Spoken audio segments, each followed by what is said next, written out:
ভাই আপনার তালা মার্কা খারান ভালো হবে, কারণ আগের বার তালা মার্কা সাজু ভাই জিতেছিল। ইনশাল্লাহ আল্লাহর উপরে ভরসা রাখুন। হরে সুমন করা ঠিক করছে, দেখি কি মার্কা খারান যায়, কারণ আমি 5 বছর ইলেকশনে খাইছি, একটা জিততে পারলাম না, দেখি এবার কোন জিততে পারি কিনা। ঠিক আছে ভাই, আল্লাহর উপরে ভরসা রাখুন, অবশ্যই জিততে পারবেন।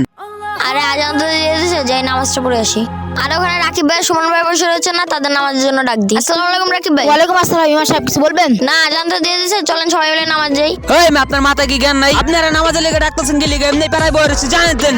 সুমন ইমামদের সাথে এরকম করো না। আর ভাই দেন, আপনারা না নামাজে ডাকতেছে, আপনি কোন আমরা এনে কত প্যারাই বয়ে রয়েছে। আর হ্যাঁ স্যার নামাজের প্যারায়। ইমাম সাহেব আপনার নামাজে দেন, আমরা পড়াবো নি। ঠিক আছে ভাই থাকেন, আসসালামু আলাইকুম।